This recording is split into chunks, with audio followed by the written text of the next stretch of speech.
Merci de vous connecter à cette série de la saga de la Bible. Je vous rappelle que cette série n'est pas un enseignement biblique spirituel, mais plutôt un parcours historique, géographique ou culturel du contenu de la Bible, et très souvent un exposé des événements bibliques ou des concepts difficiles à comprendre, et que nous essayons d'expliquer autant que possible en y jetant une nouvelle lumière. Il y a beaucoup de choses que nous allons résumer aujourd'hui, que nous avions déjà examinées en détail auparavant, mais ce sera une bonne remémoration de toutes ces choses afin de ne pas les oublier et de pouvoir comprendre le récit historique quand nous allons continuer plus tard. La dernière séance d'enseignement de la saga de la Bible, il y a environ 3 mois de cela, nous avait amené à examiner les événements du chapitre 13 du premier livre des rois. C'est une histoire un peu ahurissante et on a l'impression que ce chapitre 13 est un peu hors contexte par rapport au récit du déroulement historique de cette partie de la Bible. Mais ce n'est pas le cas et nous allons y revenir dans un instant. Il faut savoir que rien de ce qui est mentionné dans la Bible n'est hors contexte ou hors de propos ou sans importance. Dans plusieurs versets de la Bible, Dieu nous dit de ne rien retrancher ou ajouter à sa parole quand chaque élément de la Bible est important. Pour commencer, je vais vous faire un court récapitulatif du thème dont nous parlions depuis quelques mois afin de situer le contexte de cette histoire du chapitre 13 du premier livre des rois. Donc, depuis quelques mois, nous avions commencé dans cette série à vous parler de l'émergence des Juifs en tant que peuple, en tant que nation. La première fois que la Bible mentionne le mot juif est dans le verset 2 Rois, chapitre 16, verset 6. Et là, il dit simplement que les Juifs étaient expulsés d'Élat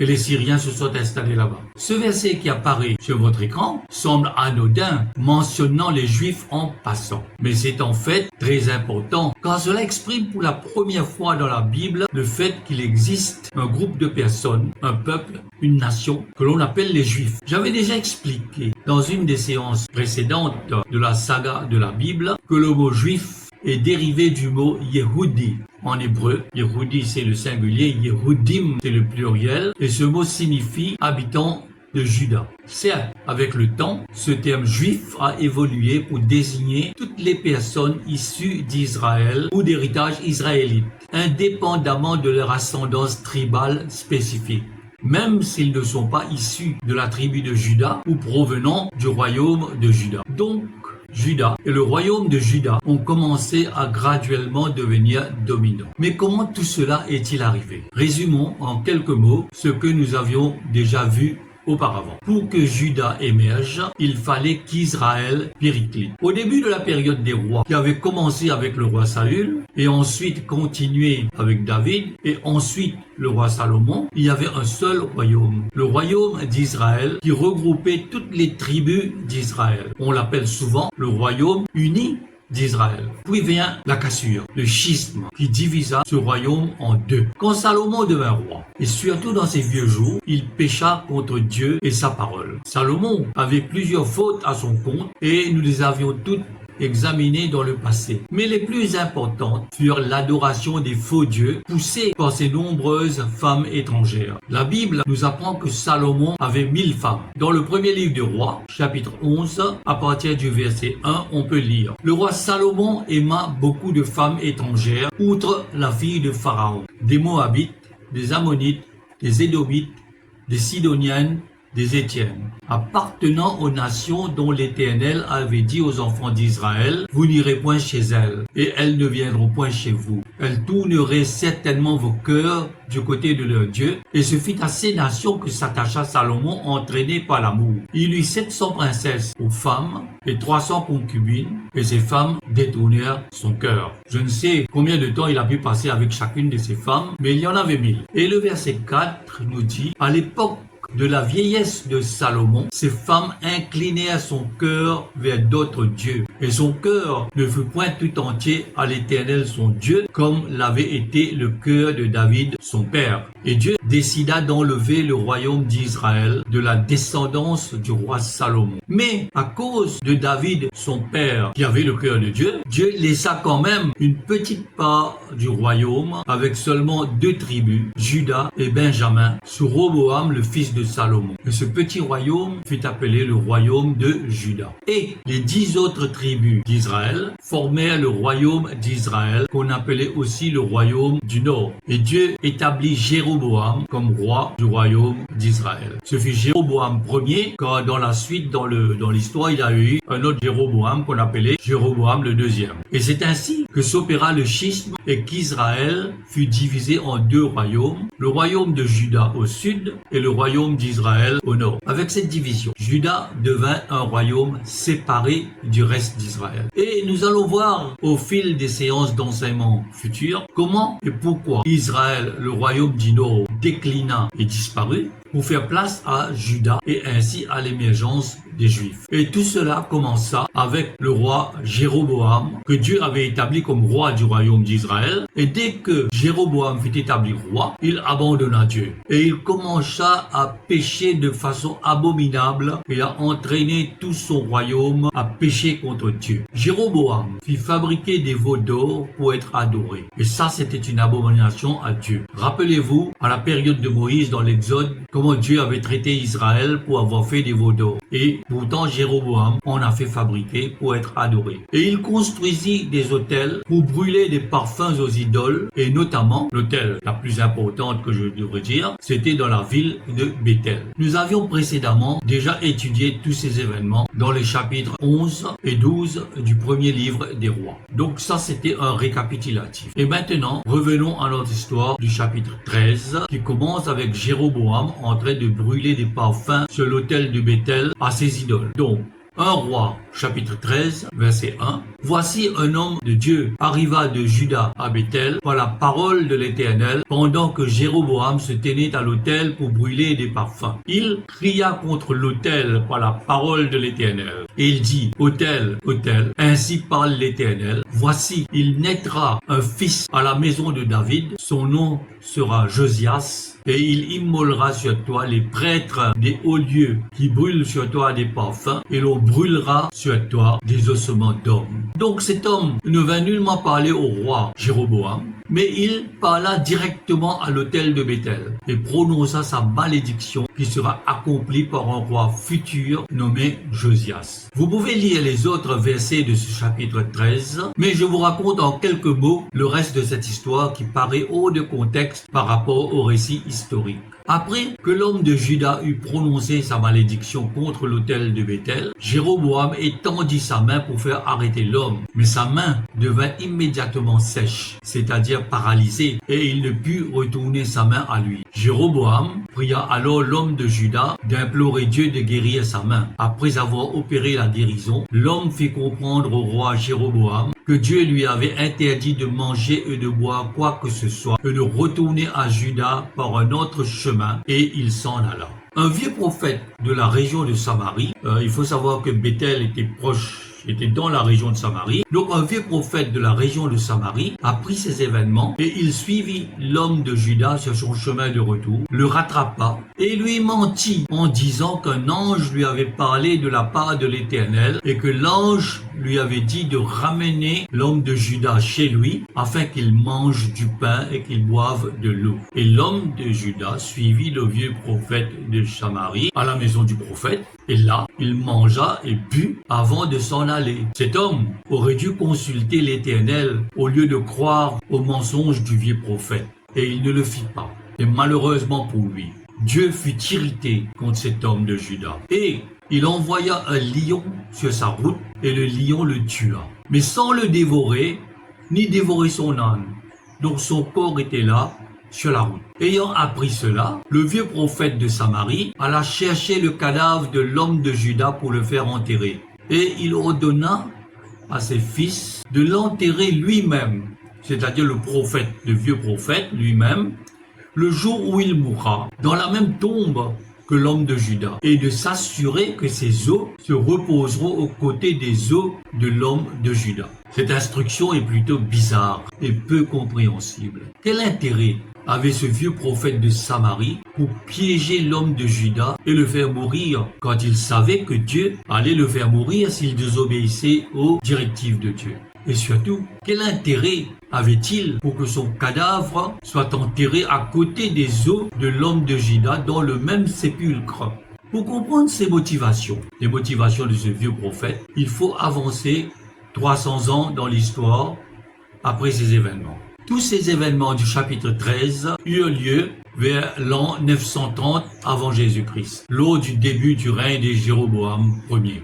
Et environ 300 ans plus tard, après ces événements, un roi nommé Josias monta sur le trône de Juda vers l'an 640 avant Jésus-Christ. Vous voyez, cet homme de Juda était venu, avait prophétisé qu'il y aurait un roi qui s'appellerait Josias, et ce Josias est arrivé 300 ans plus tard. C'est-à-dire que les prophéties de Dieu peuvent prendre des centaines ou même des milliers d'années avant de s'accomplir, mais cela s'accomplira.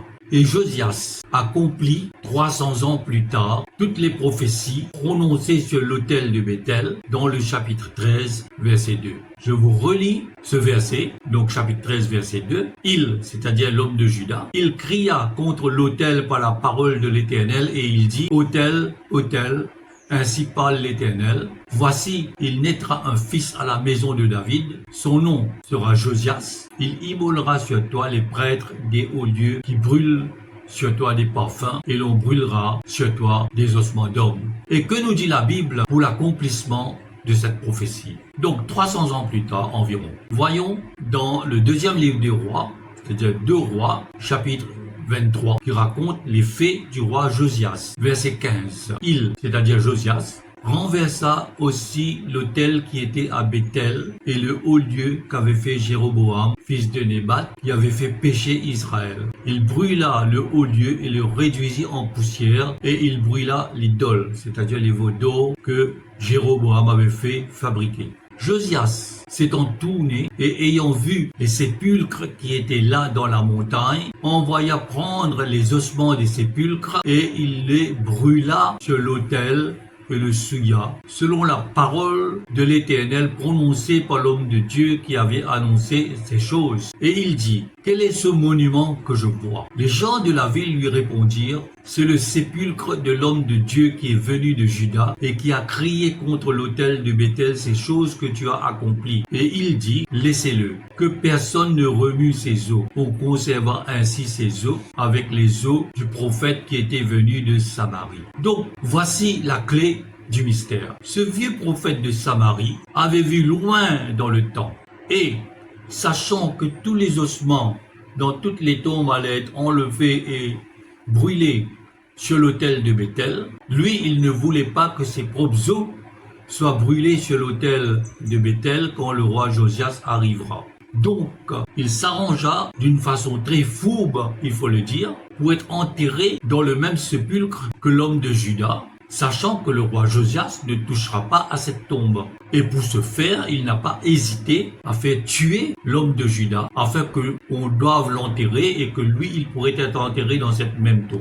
Et c'est ainsi que ses propres os furent conservés 300 ans plus tard, au lieu d'être brûlés et souillés sur l'autel de Béthel. Mais la question qui se pose, c'est pourquoi ne voulait-il pas que ses os soient brûlés? Est-ce que brûler ses os était un problème? Cela nous amène à examiner un sujet qui hante beaucoup de chrétiens, la crémation contre l'inhumation, c'est-à-dire l'incinération du corps contre l'enterrement du corps. Nous discuterons un peu plus de ce sujet la prochaine fois, mais juste comme une introduction. Regardons les Écritures. Que nous dit la Bible? Dans la Bible, les corps des défunts étaient toujours enterrés, sauf dans certains cas très rares. Les exemples d'enterrement ne manquent pas. Jésus lui-même fut mis dans la tombe après sa mort par sa crucifixion. Lazare, l'ami de Jésus-Christ, était dans la tombe d'où Jésus le fit sortir. On peut lire de cette histoire dans le livre de Jean, chapitre 11. Quand Moïse mourut, Dieu l'enterra.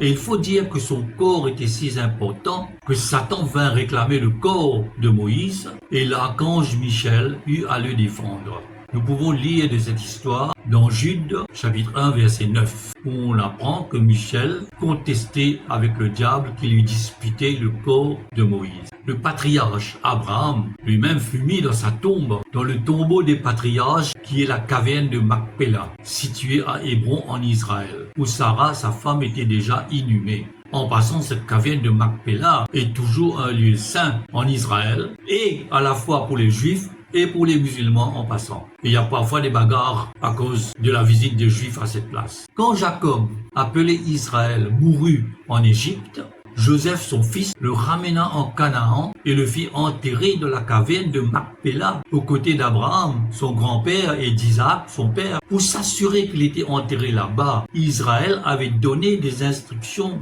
très claires à Joseph, son fils, avant de mourir. Genèse, chapitre 49, à partir du verset 29. Puis il leur donna cet ordre. Il, c'est Jacob. Jacob leur donna cet ordre: « Je vais être recueilli auprès de mon peuple. Enterrez-moi avec mes pères dans la caverne qui est au champ d'Éphron le Héthien. » Il fallait l'enterrer dans la caverne du champ de Macpéla, vis-à-vis de Mamré, dans le pays de Canaan. C'est le champ qu'Abraham avait acheté à Éphron le Héthien comme propriété sépulcrale. Là, on a enterré Abraham et Sarah, sa femme. Là, on a enterré Isaac et Rebecca, sa femme. Et là, j'ai enterré Léa. Léa était la concubine de Jacob. Le champ et la caverne qui s'y trouvent ont été achetés des fils de Heth. C'est-à-dire que les gens, les patriarches de l'époque, ils prenaient la peine d'acheter un terrain, acheter une terre pour pouvoir enterrer leurs morts, parce que le corps était important. Donc nous voyons qu'enterrer était la norme dans la Bible. Mais quid d'incinérer les corps? Que voyons-nous quand on parle d'incinérer les corps? Il y a plusieurs instances dans la Bible où des personnes ou des cadavres sont brûlés. Voici quelques exemples notables. Et dans tous ces exemples, ce sont des cas négatifs où les personnes concernées ont été rejetées par Dieu. Premièrement, dans le livre de Samuel, le premier livre de Samuel, chapitre 31, verset 12, on apprend que quand Saül et ses fils sont morts lors de la bataille de Gilboa, leurs corps furent récupérés par les habitants de Jabès en Galaad et ils brûlèrent les corps et enterrèrent leurs ossements. Un autre exemple, on peut voir dans Josué, chapitre 7, versets 24-25. Akan avait péché contre Dieu. Après la conquête de Jéricho, Akan désobéit aux ordres divins en prenant des objets consacrés. En conséquence, lui et sa famille furent lapidés, puis brûlés. Si on regarde dans Jérémie chapitre 29, versets 21 et 22, là Jérémie prophétisa contre certains faux prophètes, Ahab et Sédécias. Ces faux prophètes de Juda furent brûlés par les Babyloniens pour leur rébellion contre Dieu. Dans le livre de l'Apocalypse, chapitre 20, verset 15, déjà on avait vu que le diable fut jeté dans le lac de feu. Mais le verset 15 nous dit que quiconque qui ne fut pas trouvé écrit dans le livre de vie fut jeté dans les temps de feu. Autrement dit, dans tous ces cas, ce sont des personnes qui sont contre Dieu, c'est des cas négatifs qui sont brûlés. N'oubliez pas que Saül, par exemple, avait été rejeté par Dieu comme roi d'Israël. Et Dieu avait oint David à sa place. La destruction par le feu était utilisée comme une forme de punition ou de purification dans certains contextes bibliques. Donc, crémation ou inhumation. Nous allons continuer à en parler au début de la prochaine séance de la saga de la Bible et nous allons continuer ensuite sur l'histoire des Juifs. Je vous remercie pour votre attention. Soyez bénis.